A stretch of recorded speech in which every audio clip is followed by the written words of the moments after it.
সোমবার মেয়র রোডে তৃণমূলের মঞ্চ খুলতে যায় সেনাবাহিনী, আর এই নিয়ে রাজ্য রাজনীতির হাওয়া গরম। আজ বিধানসভাতেও মঙ্গলবারের অধিবেশনে তুমুল হট্টগোল বেঁধে যায়। সাসপেন্ড করা হয় শুভেন্দু অধিকারীকে। আর এদিকে তৃণমূলের ভাষা প্রতিবাদের নয়া মঞ্চ তৈরি করা হলো ডোরিনা ক্রসিং এ।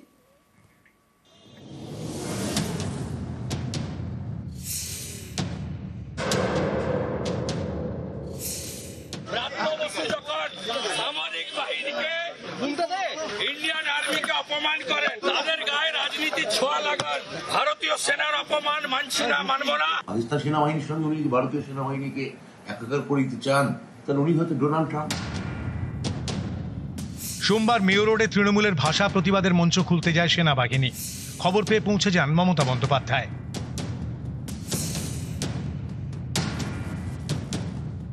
আমার আর্মির বিরুদ্ধে কোনো ক্ষোভ নেই, তার কারণ we are proud of our army. কিন্তু আর্মিকে যখন বিজেপির কথাই চলতে হয়, তখন দেশটা কোথায় যায় সেটা নিয়ে সন্দেহ জাগে। বাংলার মানুষ আরো বেশি করে বাংলায় কথা বলুন। আমরাও দেখতে চাই কোথায় যায় এই ভাষা সন্ত্রাস, কোথায় গিয়ে পৌঁছায়। মঙ্গলবার এই ঘটনার আঁচ পড়ে বিধানসভায়। বাংলা ভাষা আক্রান্ত এই ইস্যুতে তখন আলোচনা চলছিল। তখনই ব্রাত্য বসুর একটি মন্তব্যে আপত্তি জানান বিজেপি বিধায়করা। শুরু হয় তুমুল বাকবিতণ্ডা। চেয়ার থেকে উঠে দাঁড়ান স্পিকার বিমান বন্দ্যোপাধ্যায়। তারপরও হট্টগোল থামেনি। সাসপেন্ড করা হয় বিরোধী দলনেতা শুভেন্দু অধিকারীকে। সামরিক বাহিনীকে ইন্ডিয়ান আর্মিকে অপমান করেন, তাদের গায়ে রাজনীতি ছোঁয়া লাগান, ভারতীয় সেনার অপমান মানছি না, মানব না। ইন্ডিয়ান আর্মির সম্পর্কে উনার বক্তব্য বিবরণী থেকে বাদ দেওয়ার দাবি করেছিলেন। অরূপ বিশ্বাসের নির্দেশে এই স্পিকার বিমান ব্যানার্জি অফিসিয়াল প্রস্তাব না এনে তার চেয়ার থেকে তিনি বিরোধী দলনেতাকে সাসপেন্ড করেন। আমি গর্বিত ভারতীয়, আমি আমার সেনার জন্য গর্ব অনুভব করি। 1971 সালে 25শে মার্চের ঘটনার যদি পাকিস্তান সেনাবাহিনীকে আমি যদি নিন্দা করে থাকি, আমি বেশ করেছি, আবার করব। পাকিস্তান সেনাবাহিনীর সঙ্গে উনি ভারতীয় সেনাবাহিনীকে একাকার করে দিতে চান, তাহলে উনি হয়তো ডোনাল্ড ট্রাম্প। উনি বললেন সেনার প্রসঙ্গের কথাটা নয়, ওনাকে সাসপেন্ড করে দেওয়া। না, সেনা প্রসঙ্গ তখন আসেনি। গোলওয়ালকারের যখন কথা হতো তখন থেকে চিৎকার শুরু করে। চিৎকার তারাও করেছে, আমরা বলার পর চুপ করলো, আবার একইভাবে চিৎকার শুরু করলো ব্রাত্য বলার সময়। বাংলার বাইরে আক্রান্ত বাংলা ভাষা, এই অভিযোগে সরব তৃণমূল। মেয়র রোডে বেঁধেছিল ভাষা প্রতিবাদ মঞ্চ। সোমবার যা খুলতে যায় সেনা, এ নিয়েই হাওয়া গরম।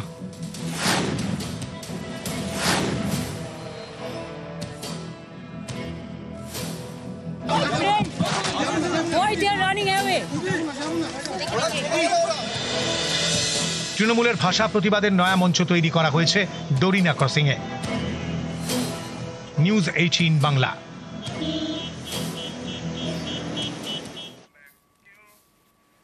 গতকাল অল্পের জন্য রক্ষা পেয়েছেন কলকাতা পুলিশের সিপি। অনিয়ন্ত্রিত সেনা ট্রাফিক বিধি ভেঙে ডান দিকে যাওয়ার চেষ্টা করে সেনার গাড়ি, আর সিপির গাড়ি কোনো রকমে পাশ কাটিয়ে বেরিয়ে যায়।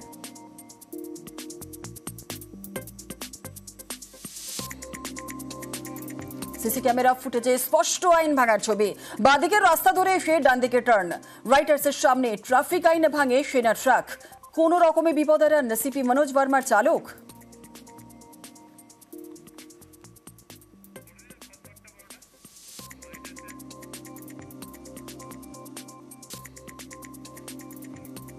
ना समस्या उतना ज़्यादा कुछ नहीं होता। हम लोग इधर से आ रहे थे तो हमको जाना था राइट साइड। इधर तो अभी आने वाला खाली गाड़ी है, उधर तो नहीं जा सकते। हमको गाड़ी इधर लेके आगे उधर लेफ्ट को पार करना था। एक्चुअली मेरे को उतरना था, लेकिन यहाँ भी पार्किंग यहाँ उतरने लगे तो गाड़ी बड़ा है, तो इसीलिए मैं बोला कि चलो क्रॉस करके पार होंगे। तो उसी टाइम जस्ट कमिश्नर साहब का गाड़ी गुजर रहा था, बस वही है। थोड़ा जैसे मोड़ रहे थे वैसे गुजर रहा था, फिर गाड़ी क्रॉस कर गया कमिश्नर साहब का। फिर हम लोग बाद नहीं टक्कर उकर कुछ नहीं लगा। আর ট্রাফিক আইন ভাঙায় আটক করা হয় সেনার গাড়ি। হেয়ার স্ট্রিট থানায় যান সেনা কর্তারা। আলোচনায় সমস্যা মেটানো ছাড়া হয় সেনা ট্রাক। তবে ট্রাফিক আইন ভাঙায় চালকের বিরুদ্ধে মামলা। বিপজ্জনকভাবে গাড়ি চালানোর অভিযোগে মামলা হয়েছে। মোটর ভেহিকল আইনে মামলা দায়ের। Basically, this is the case of the lane violation, negligent and rash driving और अगेंस्ट जो লিগালি ব্যবস্থা নেওয়া হচ্ছে ওটা হেয়ার স্ট্রিট থানাতে অলরেডি ইনিশিয়েট করা হয়েছে। ইট ইজ নট কি পুলিশ ভার্সেস আর্মি এটা এর মধ্যে কোনো অ্যাঙ্গেল থাকার উচিত না। নর্মাল রোড ইউজারের সেফটির জন্য it is one of the case, মানে আউট অফ মানে মেনি কেসেস। নর্মালি আর্মির vehicles are meant to maintain the secrecy, ওনার আগেনস্টে কখনোই কেস ইনিশিয়েট হয় না। তো তখন যে পার্সন ব্যবহার করছে ওর আগেনস্টে ওটা মানে basically who is responsible to handle that vehicle, owner আগেনস্টে লিগাল অ্যাকশন নেওয়া হচ্ছে। র্যাশ অ্যান্ড নেগলিজেন্ট ড্রাইভিং এটা itself is a BNS act মধ্যে যে ভায়োলেশন আছে ওর আগেনস্টে ওটা অ্যাকশন হবে, লিগাল অ্যাকশন। রাজ্য পুলিশের থেকে বিপজ্জনক আর কেউ নেই, কটাক্ষ সুকান্ত মজুমদারের। পশ্চিমবঙ্গ পুলিশের থেকে বিপজ্জনক পশ্চিমবঙ্গবাসীর জন্য এই মুহূর্তে কিছু নেই। আমি তো অন্ততপক্ষে রাস্তাঘাটে চলাচল করার সময় কোনো সময় দেখিনি যে আর্মির গাড়ি বিপজ্জনক সীমার উপরে যাচ্ছে, যা সম্ভবই না ওই গাড়ির পক্ষে। আমি কলকাতা পুলিশের সিপি, তাকে জিজ্ঞেস করতে চাই যে অভিষেক বন্দ্যোপাধ্যায়ের গাড়িটা কত স্পিডে চলে। ট্রাফিক সিগন্যাল না মানায় দেশের আইনে মেনেই মামলা, পাল্টা তোপ জয়প্রকাশ মজুমদারের। আর্মি গাড়ি বলে ট্রাফিক আইন মানবে না, সিগন্যাল না দিয়ে ডান দিকে হঠাৎ ঢুকে যাবে, এসব কি মামার বাড়ির আবদার? যেহেতু কেন্দ্রে বিজেপি সরকার, উনি নিজেকেও মন্ত্রী মনে করে ভাবছেন যে আর্মির মুখপাত্রও আমি। যে দেশের যে নিয়ম সেই ট্রাফিক আইনে মামলা হয়েছে এবং আর্মিকে সেই মামলা ফেস করতে হবে। বাংলাদেশ ছাঁটাই আতঙ্কে বাঙালি শ্রমিকরা, অভিযোগ বাংলা বলায় ছাঁটাই করে দেওয়া হয়েছে ভাঙড়ের জুতো কারখানা থেকে। আরও ছাঁটাইয়ের আশঙ্কা, অভাবে আতঙ্কে বাঙালি শ্রমিকেরা।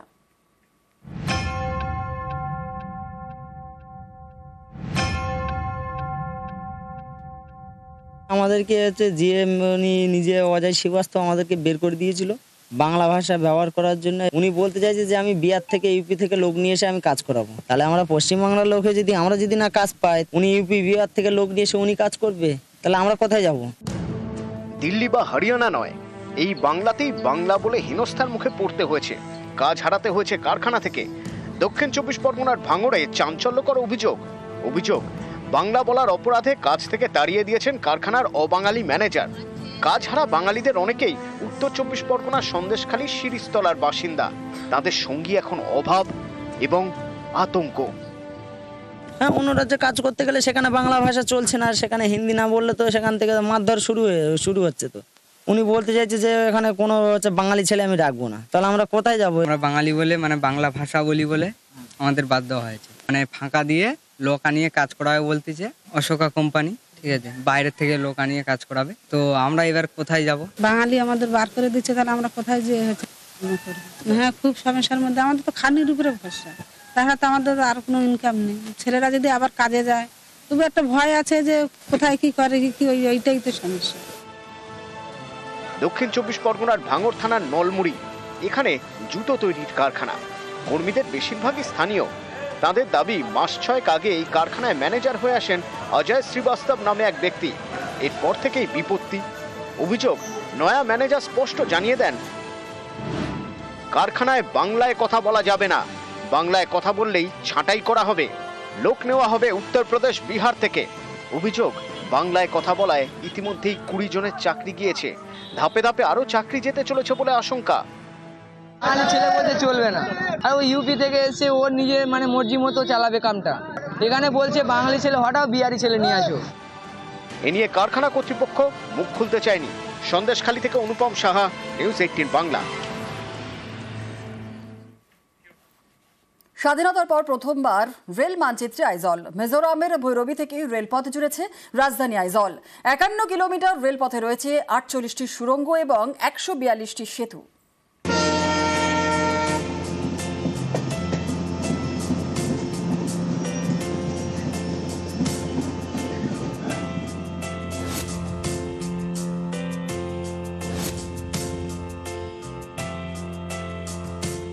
ভারতের উত্তর পূর্বে একেবারে প্রান্তিক রাজ্য মিজোরাম, পাশেই উত্তাল মায়ানমার। এবার এই মিজোরামই জুটছে দেশের রেল মানচিত্রে। রেলপথেই পৌঁছে যাওয়া যাবে মিজোরামের রাজধানী আইজলে। স্বাধীনতার পরই প্রথম ভারতের মূল ভূখণ্ডের সঙ্গে যোগাযোগের ক্ষেত্রে মিজোরামের ভরসা অসম। অসমের শিলচর থেকে ট্রেন যায় ভৈরবী পর্যন্ত। এই ভৈরবী স্টেশন মিজোরামে, অসম সীমানার গা ঘেঁষে। এবার এই ভৈরবী থেকেই রেলপথে জুটছে মিজোরামের রাজধানী আইজল। আইজলের সাইরাং পর্যন্ত যাবে ট্রেন। এতদিন সড়কপথে ভৈরবী থেকে আইজল পর্যন্ত যেতে সময় লাগতো 9.5 ঘন্টা, এবার রেলপথে সময় লাগবে 1.5 ঘন্টা। ভৈরবী থেকে সাইরাং 51 কিলোমিটার রেলপথ। এই রেলপথ তৈরি হয়েছে পাহাড় কেটে সুড়ঙ্গ বানিয়ে। দুর্গম পথে 48টি সুড়ঙ্গ এবং 142টি সেতু। এই 51 কিলোমিটার যাত্রাপথে দীর্ঘ 48টা টানেল রয়েছে এবং এর মধ্যে বেশ কিছু টানেল রয়েছে যার দূরত্ব 2 কিলোমিটারের বেশি। যে জায়গায় টানেলগুলি তৈরি করা হয়েছিল সেখানেও বিশেষ প্রযুক্তি ব্যবহার করা হয়েছে, তার কারণ এখানকার পাহাড় অত্যন্ত ভঙ্গুর। ফলে কোনো কারণে যদি প্রাকৃতিক বিপর্যয় হয় তাহলে টানেলের যেই যে দেওয়াল সেই বিপর্যয় রোধ করার ক্ষেত্রে সক্ষম হবে। প্রজেক্টের যাত্রাপথটা নির্বিঘ্নেই হয়তো ট্রেন চলাচল করতে পারবে, কারণ আমরা 51.38 কিলোমিটার সেকশনটাতে টোটাল 48টা টানেলস আছে এবং ব্রিজ আছে 142। যে স্লোপ কাটিংটা, যেটা নর্মাল রেলওয়ে লাইনের ফরমেশন ইউজ হয়, স্লোপ কাটিং করে রেলওয়ে লাইন বিছিয়ে দিলাম, সেক্ষেত্রে ল্যান্ডস্লাইডের প্রবণতাটা অনেক বেশি থাকে। তো এখানে আপনার যেহেতু টানেলস বেশি এবং ব্রিজ বেশি, সেখানে ল্যান্ডস্লাইডের প্রবণতাটা অনেক বা সম্ভাবনাটা অনেক কমে যাচ্ছে। যেহেতু আমি ট্র্যাক ফরমেশনের জন্য মাটি কাটিনি, আমি সোজা টানেলটাই করেছি বা ব্রিজ করেছি। 13ই সেপ্টেম্বর এই রেলপথের উদ্বোধন করতে চলেছেন প্রধানমন্ত্রী। এই পথে রেল ছুটবে অসংখ্য সেতু দিয়ে, তার মধ্যে একটি এই সেতু দেশের দ্বিতীয় উচ্চতম পিলারের উপর তৈরি। এই রেল ব্রিজের বিশেষত্ব হচ্ছে এই ব্রিজের মাঝে থাকা এই দুটো পিলার, যে টুইন পিলারের উচ্চতা 114 মিটার, যা কুতুব মিনারের তুলনায় 42 মিটার উঁচুতে। মালপত্র যেমন তার মধ্যে ব্রিজের গার্ডার হতে পারে, সিমেন্ট হতে পারে, রডস হতে পারে, প্লাস এখানে লোকাল স্কিল্ড এবং আনস্কিল্ড লেবারও সেটা ছিল না, সেটাও বাইরের থেকে এসছে। সব কিছু মিলিয়ে প্রজেক্টটা বানাতে গিয়ে যথেষ্ট অসুবিধার সম্মুখীন তো হতেই হয়েছে। যাই হোক, আপাতত প্রজেক্টটা কমপ্লিট এবং রেডি ফর ইনোগ্রেশন। শিলচর থেকে মিজোরামের আইজল পর্যন্ত আসার জন্য এখন ব্যবস্থা হয় বিমানপথে, নয়তো যদি আসতে হয় দেশের বিভিন্ন প্রান্ত থেকে তাহলে হচ্ছে সড়ক পথে। এই যে নিচে যে হাইওয়েটি দেখতে পাওয়া যাচ্ছে সেটি হচ্ছে একমাত্র সড়ক পথ, যা মূলত এখান থেকে অর্থাৎ এই মিজোরাম থেকে একদিকে শিলচর, অন্যদিকে বদরপুর, অন্যদিকে গৌহাটি যাওয়ার জন্য এই রাস্তাকে ব্যবহার করা হয়। বছরের বিভিন্ন সময়তে এই রাস্তাতে যে ধরনের যানজট তৈরি হয়, তাতে এই রাস্তা দিয়ে আসতে গেলে অন্তত নিকটবর্তী শিলচর থেকেই প্রায় 14 থেকে 16 ঘন্টা লেগে যায়। এই রেলপথকে কেন্দ্র করে পর্যটন অর্থনীতির স্বপ্ন দেখছে মিজোরাম। তবে এই রেলপথ আরও একটি দিক থেকে গুরুত্বপূর্ণ। মিজোরামের পাশেই মায়ানমার সীমান্ত, জঙ্গিদের উৎপাত। এই রেলপথ দ্রুত রসদ পৌঁছে দিতে পারবে সেনাবাহিনীর কাছে। ফলে আগামী দিনে ভারতীয় রেলের হাত ধরে প্রতিরক্ষা ক্ষেত্রেও সুবিধা আসতে চলেছে এই ভৈরবী সাইরাং রেল প্রকল্পের মধ্যে দিয়ে, যা আগামী দিনে চলে যাবে একেবারে হাবিচুয়া অবধি। ক্যামেরা কুণাল চৌধুরীর সাথে আবির ঘোষাল, নিউজ 18 বাংলা, মিজোরাম।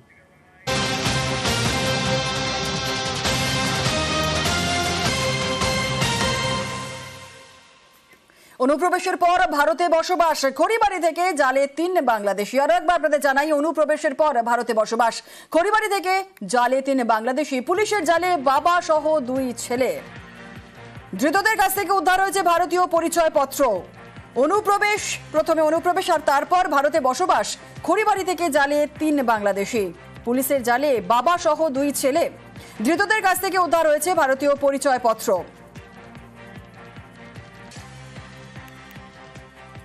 বাংলাদেশি এবং ভারতীয় পরিচয়পত্রেই আলাদা নাম। বিশ্বজিৎ মিশ্র আমাদের প্রতিনিধি আমাদের সঙ্গে রয়েছে। বিশ্বজিৎ, অনুপ্রবেশের পর ভারতে বসবাস, কবে অনুপ্রবেশ করেছিল, কতদিন ধরে ভারতে বসবাস করছিল এরা? নয়, পরপর 3জন বাংলাদেশিকে কিন্তু এবার গ্রেপ্তার করেছে এসএসবি এবং ধৃতদের একাধিক ভারতীয় পরিচয়পত্র উদ্ধার করা হয়েছে।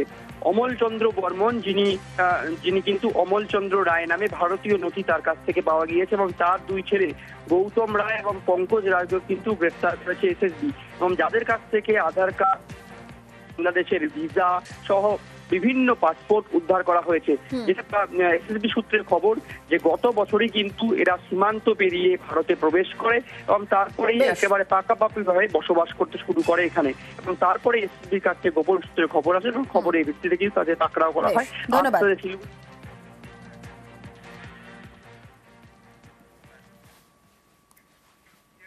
আসছি পরবর্তী খবরে। মাস দুয়েক আগে বর্ষায় ভয়ঙ্কর শিলাবতী, জলের তোড়ে ভেঙে যায় কাঠের সেতু। তখন থেকেই দুপারের বাসিন্দাদের যোগাযোগ বিচ্ছিন্ন। আর এই সমস্যা মেটাতে নতুন কাঠের সেতু তৈরি করছে চন্দ্রকোনা 2 নম্বর ব্লক প্রশাসন। এর জন্য বরাদ্দ করা হয়েছে 15 লক্ষ টাকা।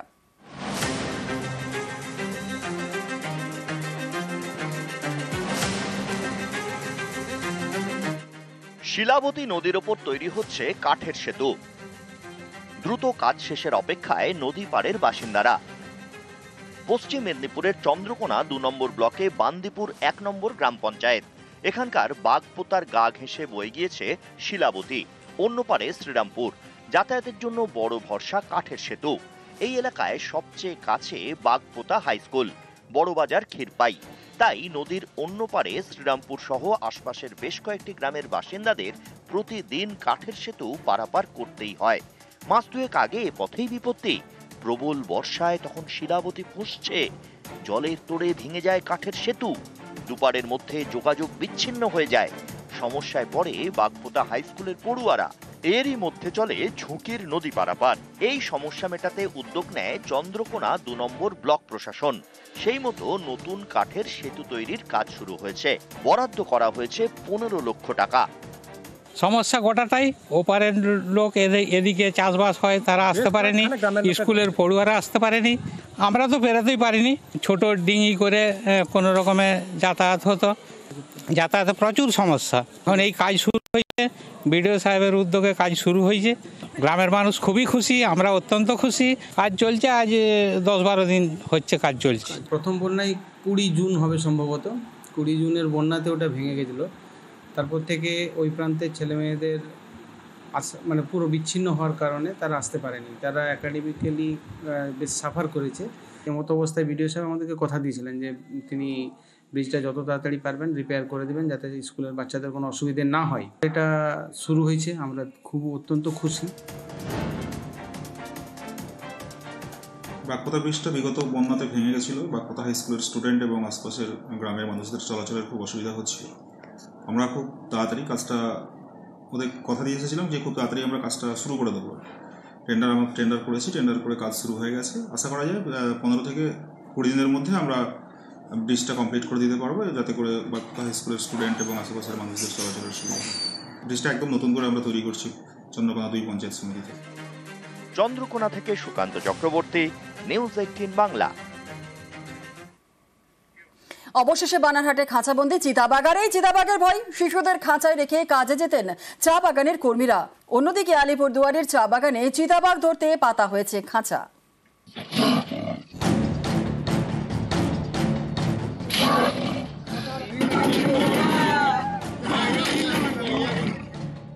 চা বাগানে চিতাবাঘের ভয়, সন্তানদের খাঁচায় রেখে কাজে চা শ্রমিকরা।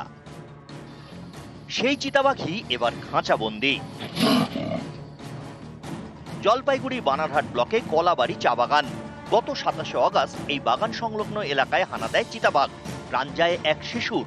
এরপরেই এলাকায় ছড়ায় আতঙ্ক।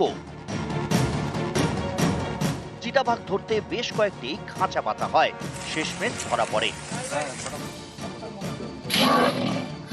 কন্টিনিউয়াস নজর রাখছিলাম, খাঁচা পাতা ছিল। আজকে ভোরবেলা আমরা এই ব্যাপারটা ক্যাপচার করতে সক্ষম হয়েছি।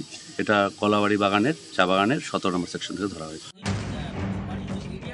ডুয়ার্সের চা বাগানে বাড়ছে চিতাবাঘ আতঙ্ক। এ নিয়ে বাসিন্দাদের সচেতন করতে উদ্যোগ নিয়েছে বন দপ্তর। চলছে শিবির। চিতাবাঘ এলাকায় ঢুকলে কি করা উচিত আর কি করা উচিত নয়, এই সব বোঝানো হচ্ছে। আমরা এখানে একটা অ্যাওয়ারনেস মিটিং করলাম যে লেপার্ডকে যদি দেখা যায় এবং লেপার্ডকে কিভাবে আমাদের লেপার্ডের হাত থেকে বাঁচতে হবে, নিজেদের বাড়ির বাচ্চাদেরকে কিভাবে বাঁচাতে হবে। তো সেই টেকনিকগুলো কিছু টেকনিক এদেরকে বলা হলো এবং এনারা শুনলেন এবং ওরা রাজি হলেন এই টেকনিকগুলো ফলো করার জন্য। আলিপুরদুয়ারে কোহিনুর চা বাগান, এখানেও চিতাবাঘের আতঙ্ক। তাই বসানো হলো খাঁচা, ডোব, ছাগল। এই এরিয়ায় কিছুদিন যাবতই প্রত্যেক দিন একটা করে গরু মারা হচ্ছে, মানে বাঘের দ্বারা। আমারও এর আগেও 2টা গরু চিতাবাঘে ধরেছে। অনেকে কেউ নাকি লক্ষ্য করেছে, কেউ নাকি দেখেছেও। আলিপুরদুয়ারে গেরগান্ডা চা বাগান, এখানেও চিতাবাঘের ভয়। তাকে ধরতে খাঁচা পাতে বন দপ্তর। শেষমেশ খাঁচায় ধরা পড়ে চিতাবাঘ। প্রাথমিক চিকিৎসার পর তাকে জঙ্গলে ছেড়ে দেওয়া হয়। জলপাইগুড়ি থেকে রকি চৌধুরী এবং আলিপুরদুয়ার থেকে রাজকুমার কর্মকার, নিউজ 18 বাংলা। আর এবার একটু একটা মন ভালো করা ছবি আপনাদের দেখাবো। ভোরের আলোয় কাঞ্চন দর্শন, চোখ খুলতেই শিলিগুড়ি থেকে ঘুমন্ত বুদ্ধর দেখা। শিলিগুড়ি থেকে দেখা মিলেছে কাঞ্চনজঙ্ঘার, খুশি পর্যটকরা।